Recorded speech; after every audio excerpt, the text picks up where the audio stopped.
আজ আষাঢ়ের ষষ্ঠ দিন এবং আজ ষষ্ঠ দিনেও কিন্তু আকাশে ঝিরি ঝিরি বৃষ্টি নামছে আকাশ থেকে এবং আমরা সেটি লক্ষ্য করছি। এবং এই যে আষাঢ় মাস শুরু হওয়ার পর থেকে কিছুদিন ধরেই কিন্তু বৃষ্টিপাত চলমান রয়েছে কক্সবাজার সহ সারা দেশে। তো এই বৃষ্টিপাতের কারণে কিছুটা প্রভাব পড়েছে বাজারেও, আমরা সেটাই লক্ষ্য করতে পারছি। সবজির দামে কিছুটা পরিবর্তন এসেছে এবং কিছুটা বৃদ্ধি পেয়েছে সবজির দাম, এবং কোন সবজির কেমন দাম সেটি জানাতেই আজ আমরা যুক্ত হয়েছি সরাসরি বাহারছড়া বাজার থেকে। আমরা জানবো এই সবজিগুলির দাম কীরকম আছে, এবং এর পাশাপাশি কিন্তু আজ সাপ্তাহিক ছুটির দিন, আজ শুক্রবার।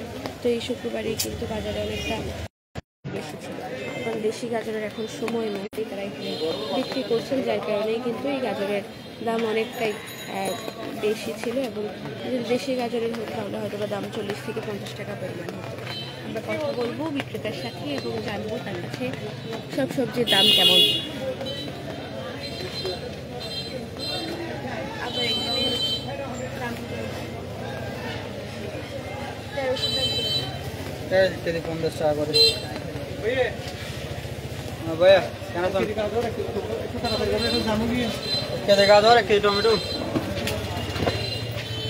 টমেটোর দাম কত? টমেটো 80 টাকা কেজি। টমেটোর দাম একটু বাড়তি। আর আছে ভাই আছে আছে